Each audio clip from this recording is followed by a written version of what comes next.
Sapa Hati bersama Gus Agus. Ya, kalau kita ngomong sejarah, ya namanya halal bihalal itu ya memang ada beberapa versi ya, ada beberapa yang disampaikan ya, ada yang itu sejak dimulainya halal bihalal itu sejak ada ya sejak zaman dahulu ya, zaman kerajaan Mataram dulu ya. Pada saat beliau pernah juga saya sampaikan kalau tidak salah ya, yaitu Pangeran Sambernyawa itu mengumpulkan para prajuritnya, para penggawanya, para abdi dalamnya di keraton ya. Setelah Idul Fitri ini untuk ketemu dan untuk mereka sungkeman sama beliau. Dan tradisi ini terus berlanjut ya, dan ditiru oleh pemuka-pemuka agama kita. Ada juga versi yang lain bahwa halal bihalal ini juga dulu ya saat Bung Karno ya, presiden pertama RI ini pada tahun 1948 itu kan zaman itu yang namanya politik itu masih ya banyak perbedaan-perbedaan ya, soal masalah politik, masalah kepentingan. Karena memang saat itu ya awal-awal kemerdekaan dan juga Belanda masih ingin menjajah kembali ke Indonesia. Maka berbagai paham politik yang berbeda ini sulit untuk disatukan karena masing-masing punya pendapat yang semuanya punya dasar. Nah, beliau ya, presiden pertama kita, Bung Karno, itu bagaimana caranya untuk bisa mempertemukan semua tokoh-tokoh politik ini duduk satu meja untuk membahas masalah kenegaraan yang sedang genting saat itu. Maka saat itu seorang kiai besar ya, Kiai Wahab ya sebagai pendiri NU juga itu menyampaikan pada Bung Karno atau mengusulkan pada Bung Karno dengan kalimat ya kita kumpulkan diundang dengan acara halal bihalal. Ceritanya begitu. Maka Bung Karno menerima usulan daripada Kiai Wahab ini. Akhirnya mengundang para tokoh politik itu setelah lebaran itu dengan undangan halal bihalal. Dan akhirnya apa? Para tokoh politik itu bisa bertemu dan duduk satu meja membahas masalah situasi saat itu dan bagaimana cara solusinya dan seterusnya dan seterusnya. Nah, sejak saat itulah zaman Bung Karno itu di lembaga-lembaga kenegaraan maka diadakan halal bihalal ya. Sampai dengan hari ini ya, lembaga-lembaga negara ya sering melakukan halal bihalal.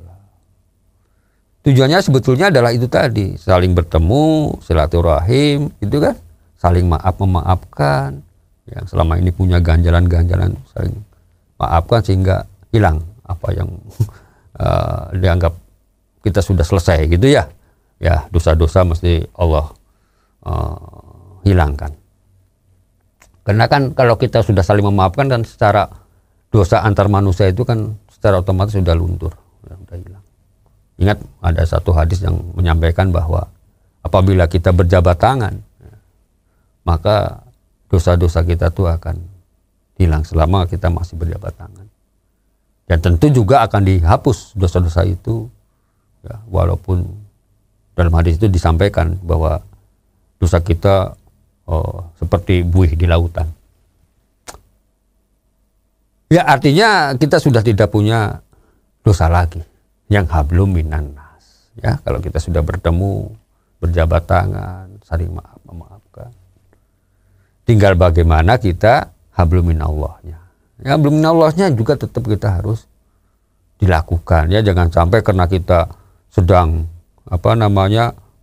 melaksanakan acara halal bihalal sampai lupa ya, yang harusnya waktunya sholat datang kita lupakan, atau artinya kita nunda-nunda kewajiban kita pada Yang Maha Kuasa.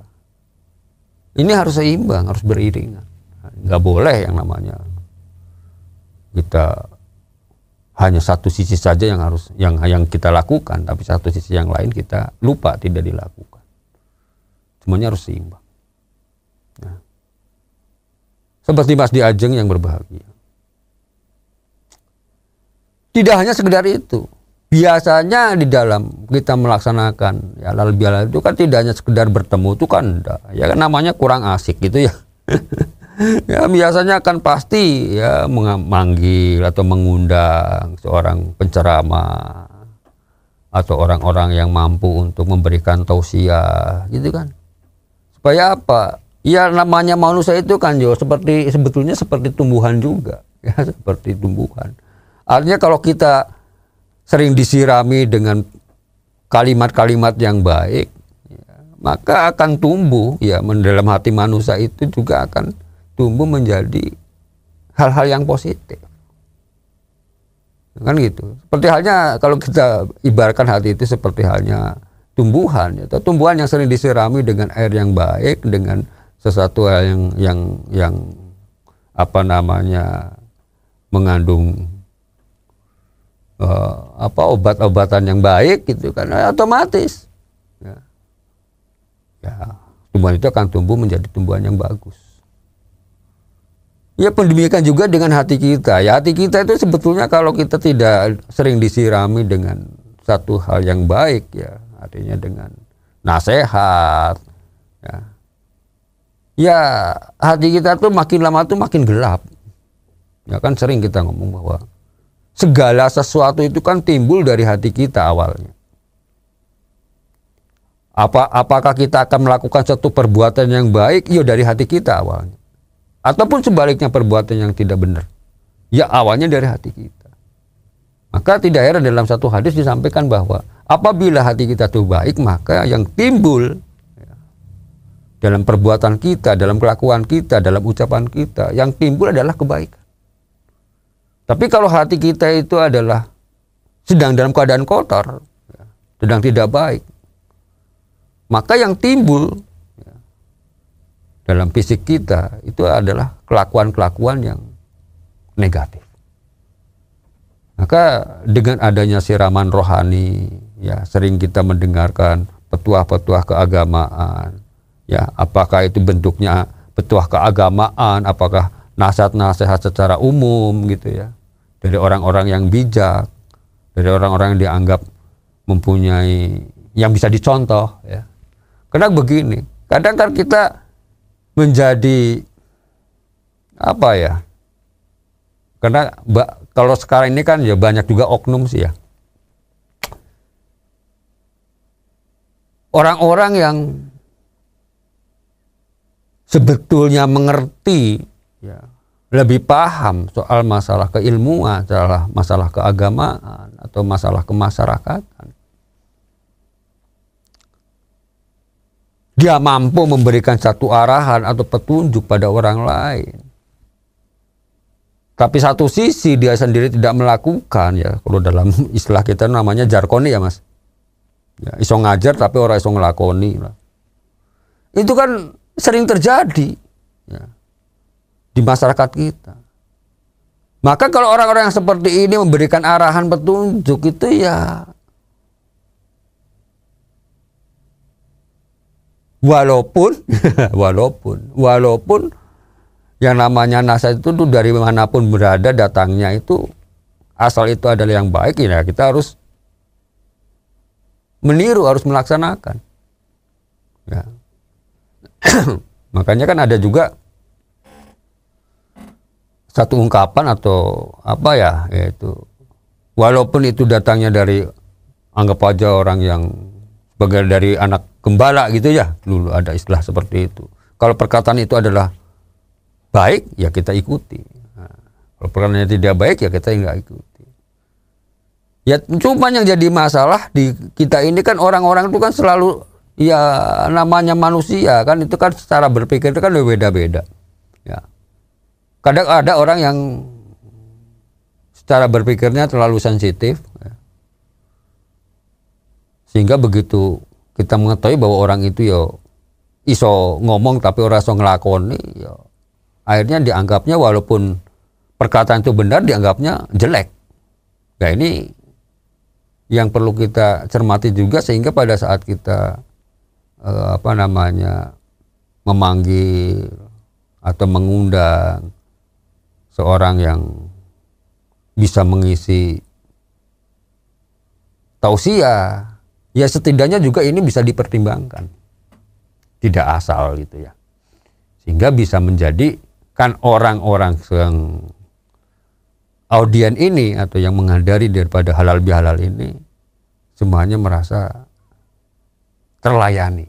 Ya, terlayani di sini artinya paling tidak mereka bisa berpikir untuk menjadi petunjuk, ya, sebagai menjadi petunjuk untuk kehidupan berikutnya.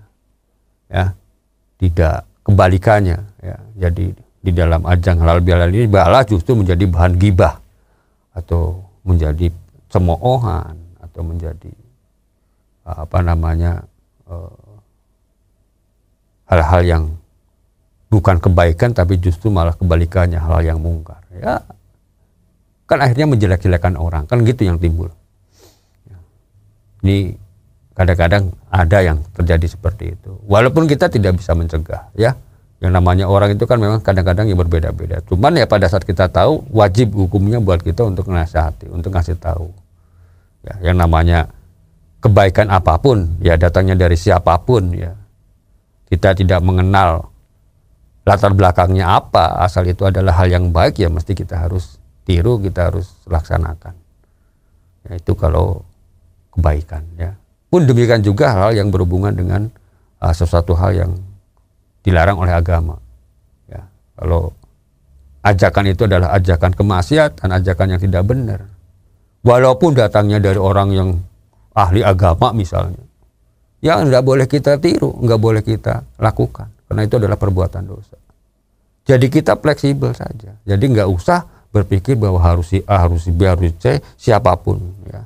Asal mampu memberikan tausiah yang baik, mau ihdatul hasanah, lah itulah kita bisa untuk dijadikan acuan untuk supaya kita bisa meniru dengan bijak. Karena tidak semua orang itu kan mampu untuk menganalisa atau mempelajari di dalam hal-hal di dalam keagamaan ini.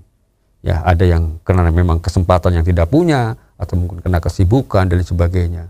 Dan orang-orang yang mampu inilah yang bisa kita jadikan acuan sebagai penerangan hidup.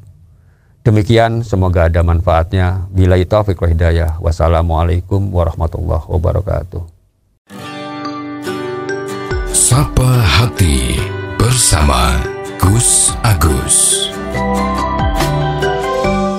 Untuk saran dan masukan, silahkan WhatsApp ke Gus Agus 0896 8811 6615. Dipersembahkan oleh Ziman, enzim antioksidan aktif, menjaga kesehatan dan memperpanjang usia Anda.